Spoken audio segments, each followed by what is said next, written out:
Continuamos hablando sobre los lobbies y hablemos de modelos de regulación del lobby.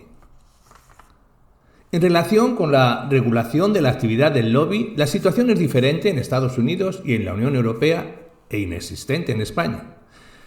Hablemos primero de la regulación en Estados Unidos. Los lobbies tienen una gran y larga tradición en Estados Unidos, donde han sido concebidos como instrumentos necesarios de colaboración entre la sociedad y los poderes públicos para el ejercicio eficaz de la política. Incluso su práctica está protegida por la Casa y la Carta de Derechos estadounidenses al considerar su actuación como parte de la manifestación del derecho a la libertad de expresión, primera enmienda de la Constitución de Estados Unidos. Tienen como objetivo convencer al Senado y al Congreso de la legitimidad de sus intereses, llegando incluso a proponer proyectos legislativos o leyes. El origen de la regulación de la actividad de los lobbies en Estados Unidos se remonta a la segunda mitad del siglo XIX, concretamente en 1876, cuando se aprobó por el Congreso una resolución en la que se pedía el registro de los lobbies en la llamada Clear Office. No obstante, la primera regulación de los lobbies americanos no apareció hasta después de la Segunda Guerra Mundial y quedó cristalizada en 3 regulaciones. Nombrémoslas. 1. La Foreign Agents Regulation Act, el FARA, 1938. Esta constituyó la primera regulación a nivel federal y se centró más en limitar la influencia de lo que denominaba agentes extranjeros y de la propaganda en la política pública americana que de los lobbies en sí.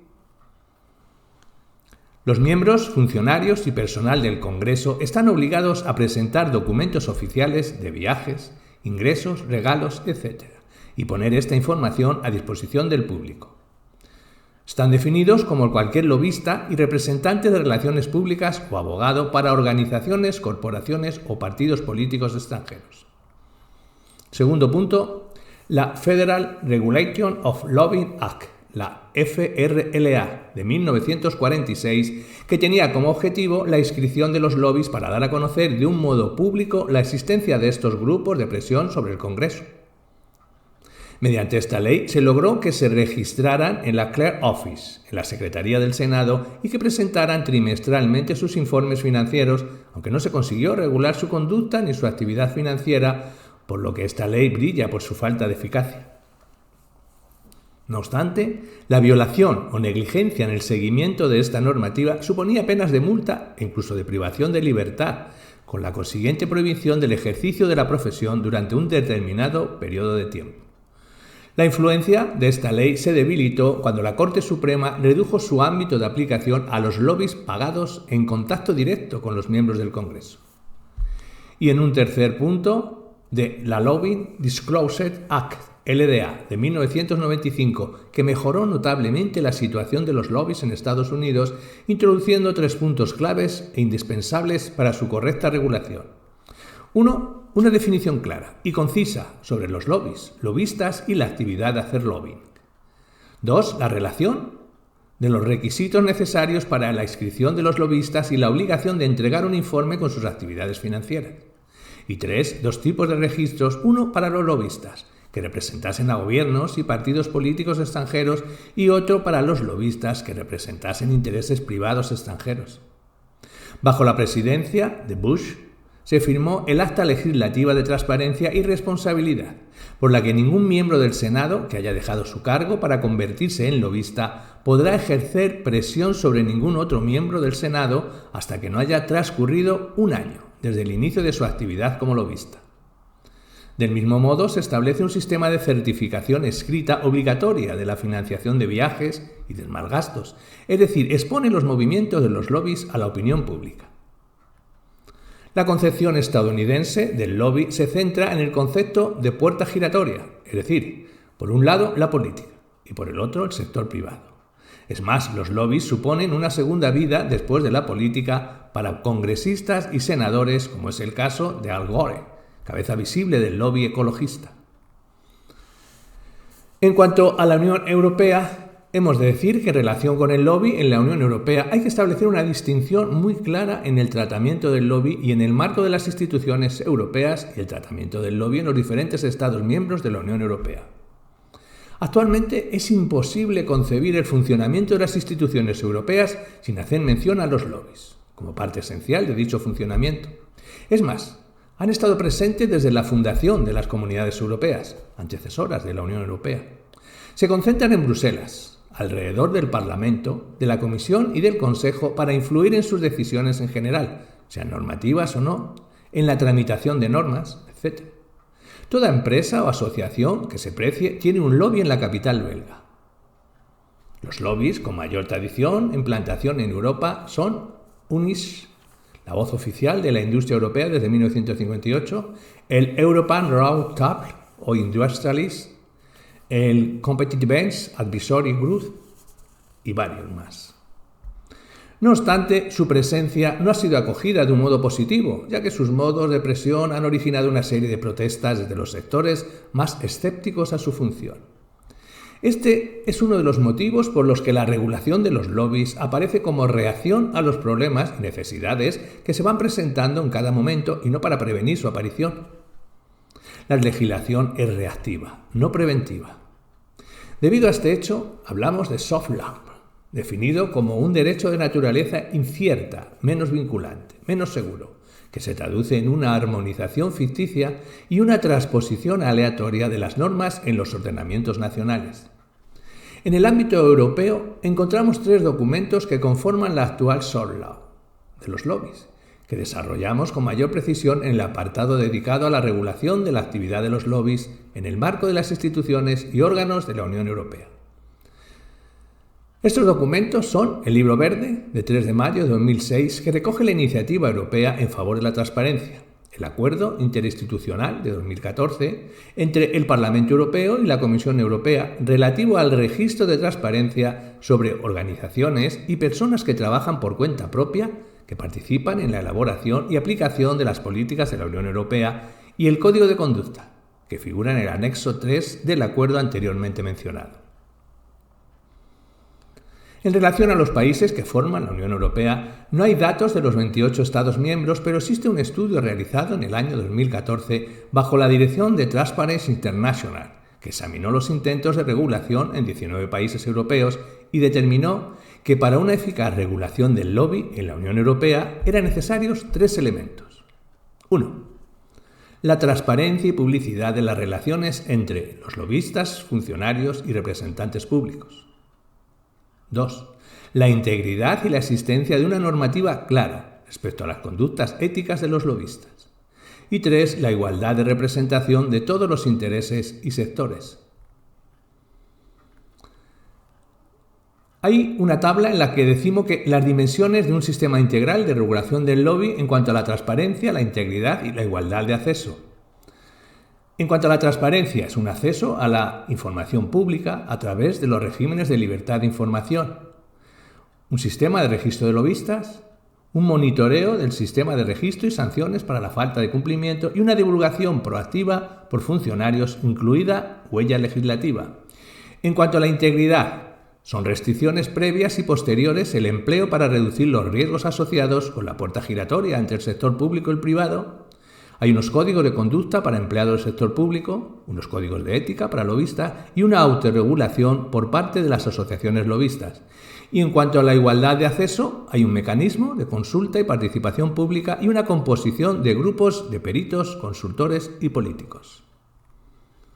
De estos 19 países europeos, que fueron objeto de examen, alcanzaron una puntuación media del 31% en relación a la calidad de la regulación del lobby, obteniendo una puntuación media del 26% en tema de transparencia, una puntuación media del 33% en integridad y una puntuación media del 33% en igualdad de acceso.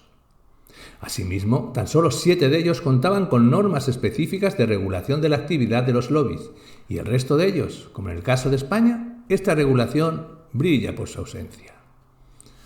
Eslovenia es uno de estos 7 países que, gracias a las recientes regulaciones específicas que ha promulgado sobre la figura del lobby, encabeza la lista con una puntuación del 55%. En cambio, Chipre y Hungría ocupan las últimas posiciones con una puntuación media del 14%. En el caso español, obtenemos una puntuación media global de 21% con una puntuación media del 10% en cuanto a transparencia, del 35 en integridad y del 17 en igualdad de acceso. Para calificar los indicadores se utilizó una escala de 3 puntos con una puntuación mínima de 0 y máxima de 2. Para calcular las calificaciones generales del país y cada una de las 3 dimensiones de transparencia, integridad e igualdad de acceso, se calculó la puntuación total para las 10 subdimensiones como porcentaje. Luego se calculó el promedio no ponderado para llegar a una puntuación para cada una de las 3 dimensiones.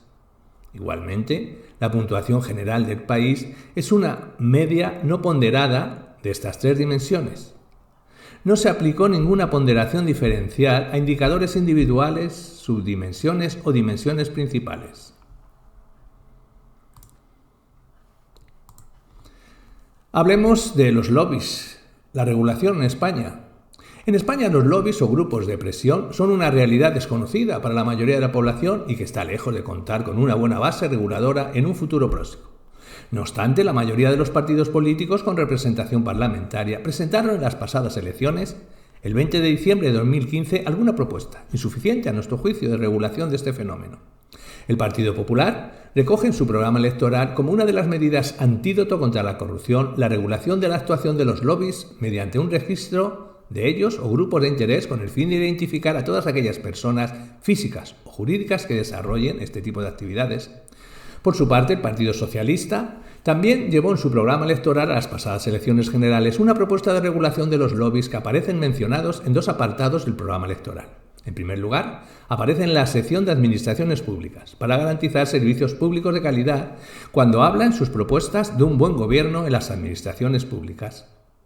Participación, transparencia, ética pública y prevención contra la corrupción, y establece regular la actividad del lobby ante el Poder Legislativo, el Gobierno y la Administración. Crear un registro obligatorio de lobbies y lobistas. Los representantes públicos deberán dar cuenta de los contactos que mantienen con estos lobbies e informar del contenido de las pretensiones o propuestas formuladas. Todo lobista registrado deberá informar periódica y públicamente de sus actividades.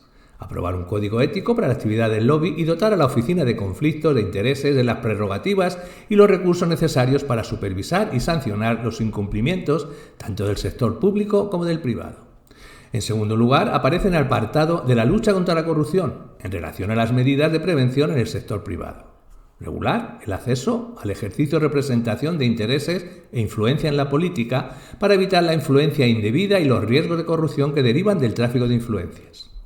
Del mismo modo, podemos también que ha incluido una propuesta respecto a los lobbies en su medida.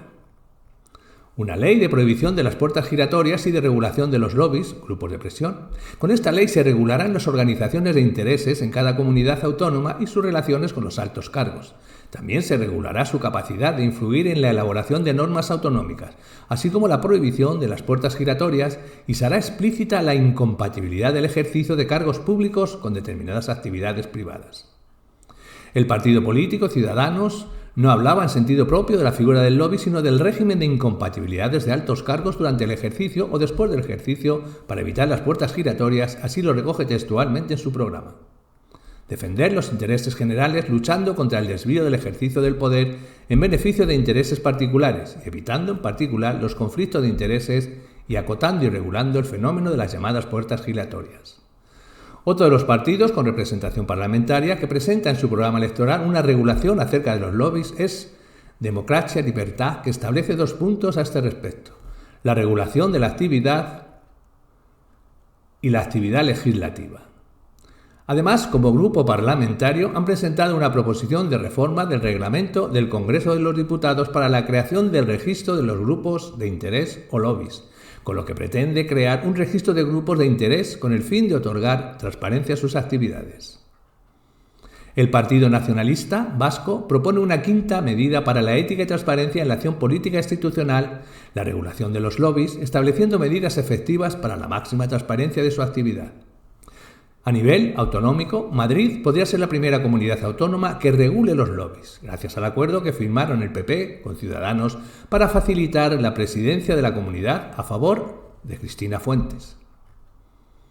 El PSOE también contempla, junto con el programa de Democracia y Libertad, el establecimiento de un código ético para la actividad de los lobbies. Sin embargo, Democratic y Libertad da un paso más en este sentido cuando propone la inclusión de los lobbies en la reforma de la Ley 18/2013 de transparencia, acceso a la información pública y el buen gobierno.